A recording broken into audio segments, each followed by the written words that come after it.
Welcome back to NCG Reptiles, and today we're talking about leaf-tail geckos. Ebenaui Uroplatus. We're going to set up this tank right behind you, and we're going to show you exactly. We have a lot of questions. People are asking, how do you breed these things? They're so amazing, and I'm going to show you exactly how we set up our Ebenaui Spearpoint Gecko tank, and we'll just talk a little bit while we're doing this and let you know everything about it. But before we get to this, we want to thank you for a great 2024 season, right? Oh my goodness, it was great. We vended a few times last year, right? We have tons of babies. We have our website up. What else do we got? We got just a bunch of cool stuff. We got then we get a lychee this year. Oh yeah, we got a lychee. Check out our lychee video. I love that lychee, is really cool. But let's get to this Ebenaui leaf-tail gecko because we have a lot of questions about this, and we have a lot of people who acquired geckos from us. These Spearpoint, we just had so many last year, and we ran out of them right away, right? And so for everybody that has their geckos from us and they're ready to breed, we're going to show you how we set up our gecko tank. This tank was already our breeder tank, but I wanted to do a deep cleaning, so it was time for deep cleaning. I emptied it out so that we can make this video, show you exactly how I set this thing up and how we're gonna get babies out of this and how everything's gonna go, right? Okay, but first let's show you a couple of leaf-tail geckos, right? So these are gonna be most likely our future breeding geckos. These are juveniles, right? And now we're gonna show you the female. Oh, is that the girl? Oh yeah, there's the girl. Good job. So, how do you know the difference between the girl and the boy? The girls are smooth, and the boys have like spikes. Yes, they do. They're so cool. So let's see if we can get this girl out. These geckos are really used to me, even though they're really jumpy. You gotta be careful with them. Yeah, and they're very small too. We have somebody who bought some geckos from us, right? And they tongue feed these geckos. That's how used to their people.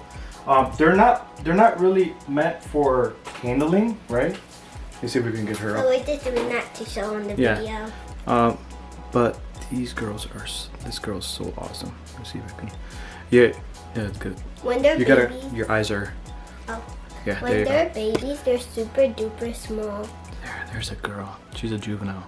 Now, what I've been hearing a lot. Whoa. What I've been hearing a lot is people who are keeping these, supposedly, I don't know. I mean, I've been keeping these for a while now.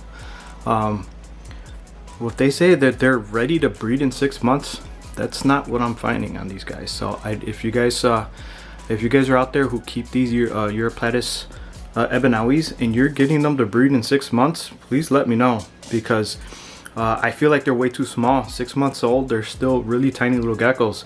Mine are almost 2 years old before even deciding to breed. This one's I want to say maybe 20 months old, I'm thinking. Over a year, definitely over a year old for this one.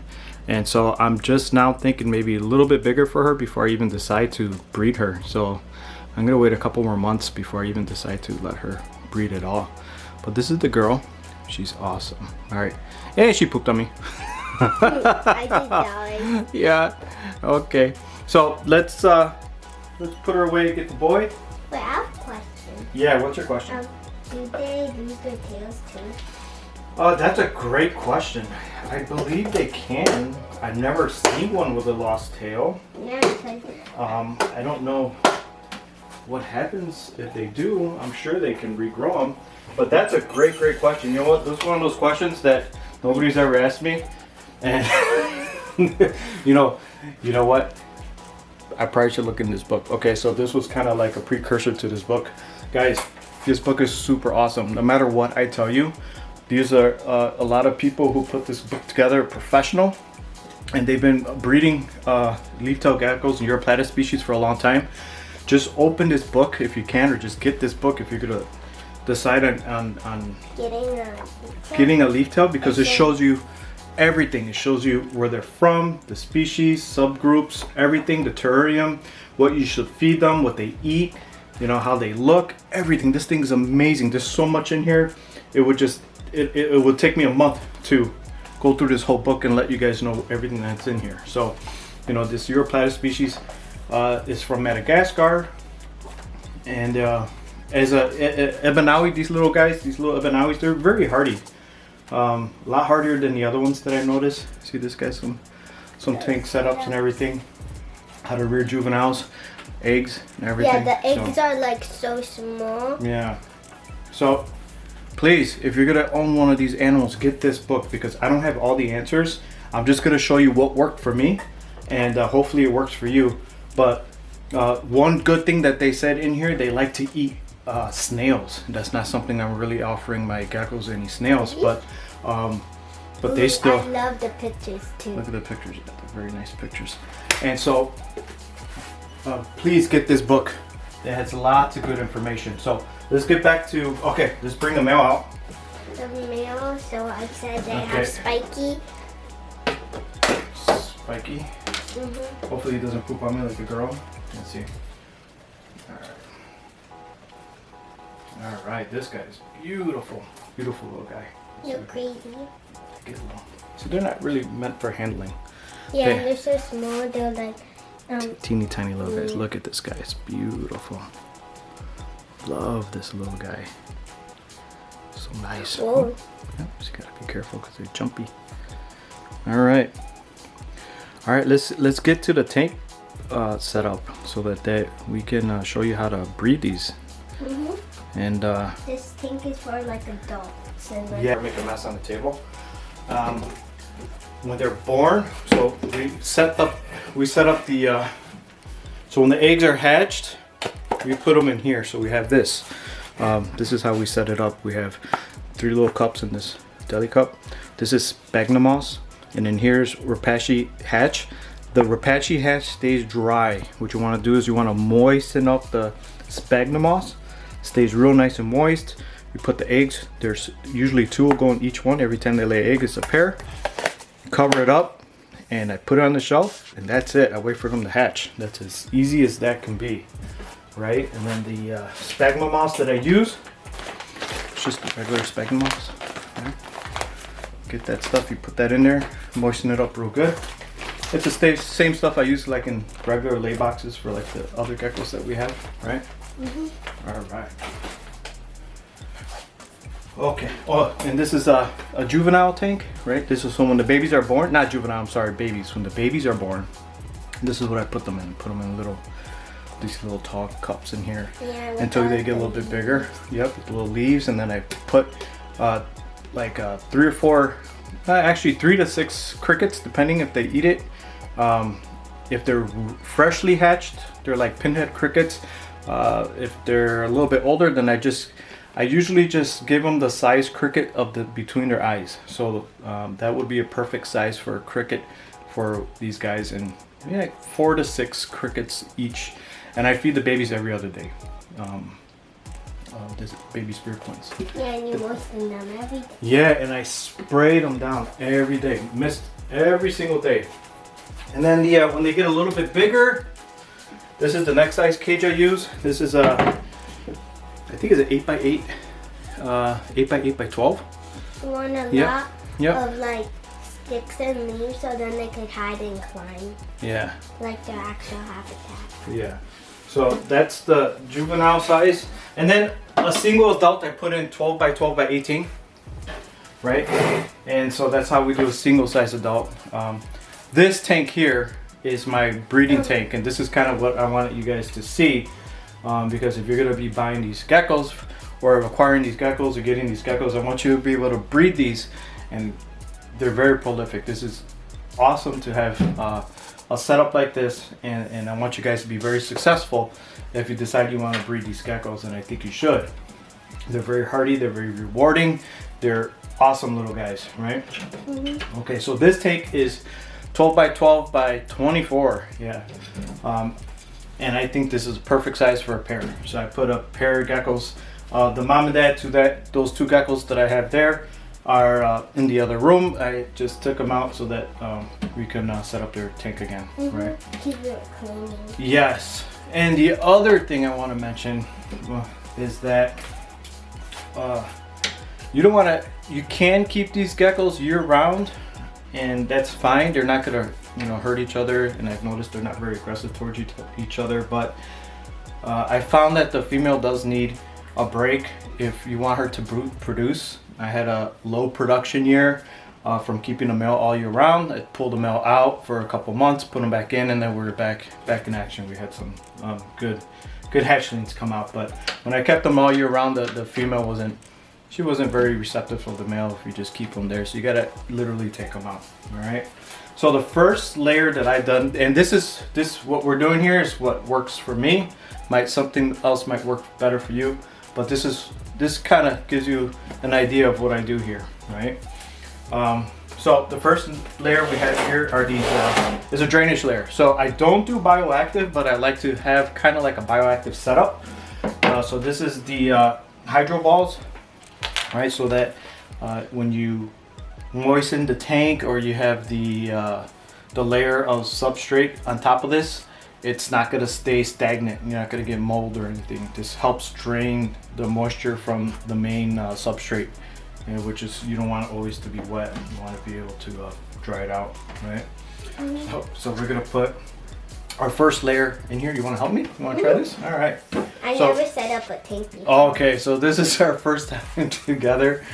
She's always watched me set up a tank, but you want to go ahead and you want to you can scoop it in there, or you could, sometimes I just pour it in there, but you want to kind of put a layer in there, right? That's going to be our first thing that we do. And it might get a little messy. There's a little bit of dirt in here too. Yeah, the dirt was because it was in here before, so it got kind of in there by accident, but that's okay. We'll still So a work. thin layer? So we're going to put a thin layer, not too much. Yeah, keep going. And so while you're doing that, and they see you filling it up, you want to go from the other side so they can see what you're doing, because you're just showing your back. So no, go around. Here, put it down. There you go. Whoa. Oh, there goes. It's okay. I didn't see. Yeah, it's okay. Don't worry. So we're gonna go this way so they can see what you're doing. Yeah, so right? I'm not in the way. Yeah. So you got. So these are the. So go ahead. You gotta fill that up. Put that in there. So she's putting a layer of this drainage layer in there, just like that. Yep. Going. And so while she's filling that up, I'll explain to you the food a little bit, right? So the adults, I have mixed reviews of people supplementing calcium every single feeding with these babies. Well, not with the babies, with the adults. And from my experience, what I've seen is that if I supplement too much, the calcium sacs on these geckos, they tend to swell up and they get too much calcium. So this is what I do. And if anybody does it else differently, you can leave it in a comment. This is to help everybody with this. What I do is I dust the crickets or the dubia once a month. You're like, once a month? Yeah. But what I do is, you're like, okay, that's not going to be enough. What I do is I supplement. I put this little bowl, right? This tiny little bowl with a little cup, feeding cup, and I fill it up with calcium. Like this. Right? Keep going. 10 minutes. Just a put more in there. So I fill it up with calcium. Like this. Whoa. And I put it in a little holder, little cup holder at the bottom, so that the gecko could come down and lick it if they want to lick it. Now, sometimes what I've done too in the past is so usually I have the other side, I have water on this side. So I have the calcium on this side and I have water on this side, even though I always miss the tank. I always think that you should have a water bowl in the tank with the geckos. Do you think this is going to be enough? Well, maybe put a little bit more than that. So that's how we do the calcium. Whoa, that big flipped and then it came back down into the bowl. Yeah. All right. Oh, this is so hard to keep inside. Yeah, it's okay. All right. So let's speed this baby up a little bit, right? So. I caught some. It's okay. All right.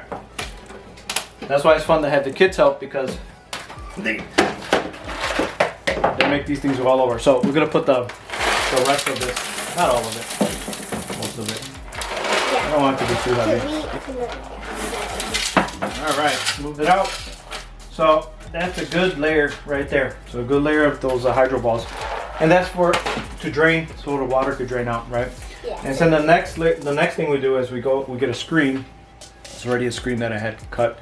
Got this from any hardware store. Home Depot has a screen. You cut it. So then it could help, like, yeah, it separates the jungle mix from the. All right, so you want to go ahead and push that down. Okay. It's hard because I'm so small. That's okay. All right. So, got the drainage layer, got the little screen on there in the bottom. So what's next? Yep, grab that. Jungle mix. Jungle mix, yes. So this, yeah, it's pretty heavy. So we just use this jungle mix. Basically, jungle mix is, you don't have to just use jungle mix. You can use whatever. It's sphagnum moss, sphagnum, peat moss, and I've used some like wood chunks in there before, but it's kind of hard when I'm digging around for the eggs. So the reason why I use this is because when I'm looking for the eggs, this is really fine, and I can kind of softly look around so I'm not damaging any eggs when I'm looking in there. Yeah, and then you're not like trying to get in, but then you're like all in the way. Yeah. And it's just easier to just put your hand in because it's soft. Yes. So let's put some jungle mix in there. Good thin layer. Here, you want to smooth it out? With my hand? Yeah, smooth it out with your hands. Exactly. Yep. Nice and smooth. So this, you don't want it too thick because the geckos like to bury the eggs. Yeah, like really. Really, yeah. Yeah, and so if finding them is going to be a pain if you put it too thick and they decide to, dig it down. Yeah, and so if you didn't have like the separator, then they maybe could dig it even more down next to the pebbles. Yeah. And then you can't find the eggs because the pebbles kind of look like the eggs. Yeah, so that is our layer. Jungle. The jungle mix. Perfect. And I try to keep it a little bit flat too, so if you see any. Alright, there you go. So now that is drainage layer, sphagnum moss. Okay. If you have hills, then they could dig down in the hills and then they go, it's like a bigger layer, but it's actually not that big. Alright, so let's put their favorite sticks. You want to grab some sticks?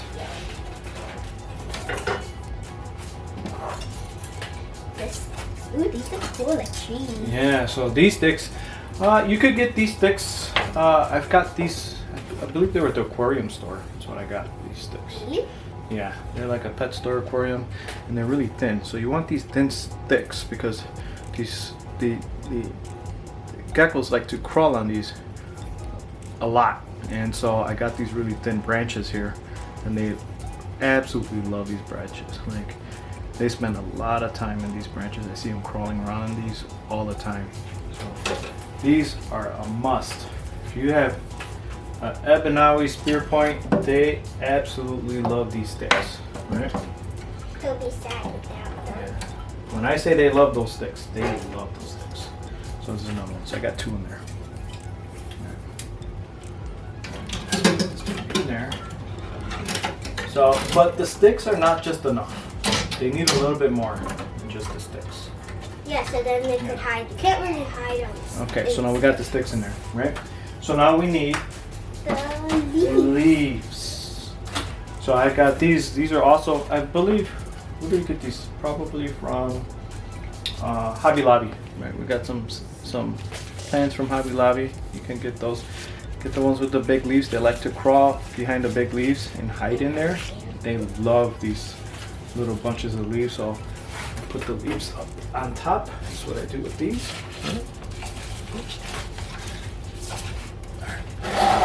Like blocking the camera. Sorry. It's like a real tree Yeah.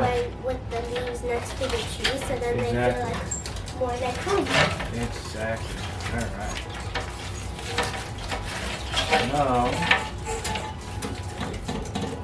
put those at the top. Now you can hang those. Yeah, put those at the top in the corner. They like to go. And when I spray and mist these, they like to use that. There is another little leaf. So the decoration that I got is stuff that you can easily find. So a lot of this stuff you can either find at your local pet store or Josh's Frogs. You can get any of this substrate and stuff that you need. I like Josh's Frogs. I order from them a lot. Or like Pangea. So those are like the two go-to stores that I find stuff. Or a local pet store. So everything here is from a local pet store that you can go get, and you can set up your tank easily. So that was my point, is to show you that it's not anything that's hard to find or hard to do. It's really quite simple. And that's the whole point of this video, is to show you how easy it is to set up a breeding tank. And so I like to put this at the bottom, a little spot. And so a lot of times when I buy crickets, they like to crawl up these little things, and you can see how cool it is when they hunt for these crickets inside the tank. It's just so fun to just walk. They are so fun. Yeah, they're like expert hunters.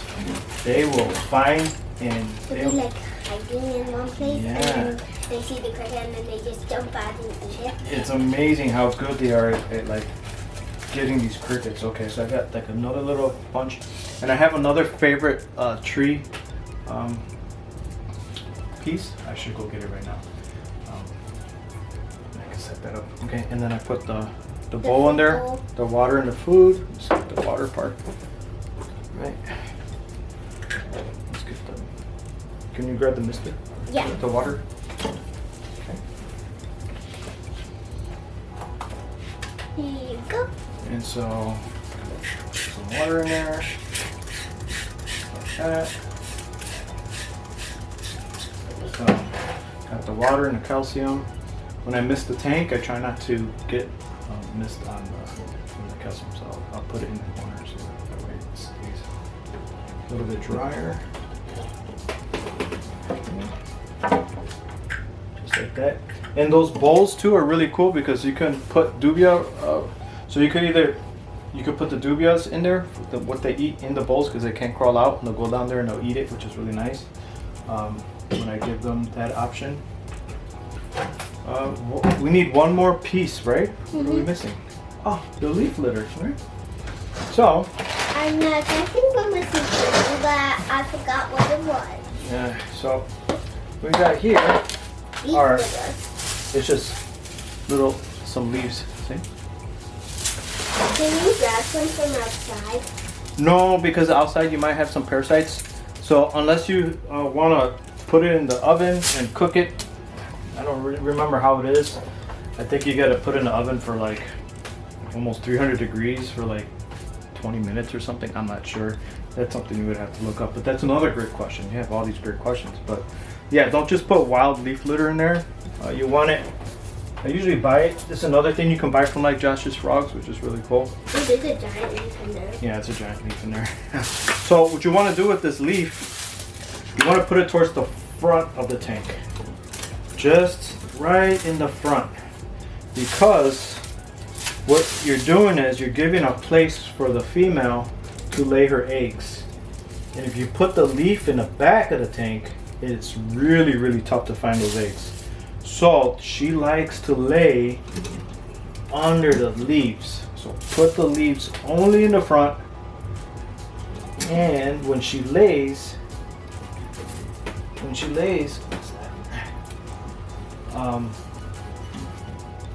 you'll be able to find the eggs. All right. So here, let's show them exactly what we got here.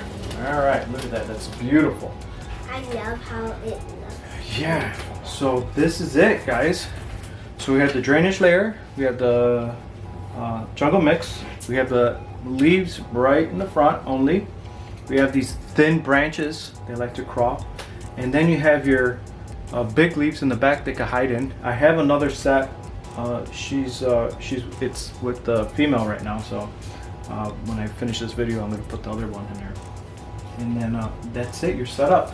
So this is what I do. I take this and I heavily spray once at nighttime, just like this. And if I see the litter a little bit too dry, I'll hit a little bit on the back portion, not on the front because the eggs are going to be here. So sometimes I'll moisten that up a little bit. And then the lighting. You want to grab the lighting? Let me show you what we use for lighting. So this is our setup, and I have two, a male and a female in this tank size. Oh, here you go. All right, so this is just the light that I picked up at a reptile show. What I do is, it's a UVB light.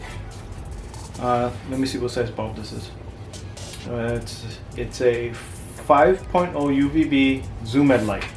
And so I use this light and I put it towards the back of the tank, up high, not on the tank, and because you don't want the light to be too close to the geckos. Too close to the gecko's eyes, because you can damage their eyes. So what I do is, to keep their eyes from getting damaged, I put the light towards the back of the tank and then kind of up a little bit, and then they can have a way to escape this light. You don't want them to have their eyes just like looking up on the light. Yeah, it's not good for them. So yeah, this UVB light is very important, but you don't want it like on the light or too close to the front. You want it kind of off to the side, and that's our setup. This is what we do, and this is very easy setup. When the girl, she lays her eggs, I go in there, I go like this, I look around. Sometimes I'll grab a little stick and I'll move the leaf litter around, and I'll look for the eggs, and then there you go. And then you just put it in the container. Yep, put it in the container and you're all set. That's all you need to do. Then you get babies and then it starts over. Yes, it does. All right. Is there anything you want to tell me?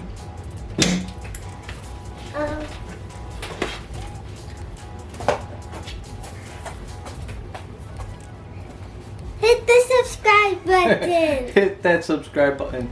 Thank you so much, guys. I hope you enjoyed our breeder setup for Ebenaui, and thank you for being patient with us during our time off here. We had a lot of Christmas and New Year's and a lot of holiday stuff going on. We're way past due for a video. We're going to try to get back on it again. Thank you so much. Over and out. Bye. Bye.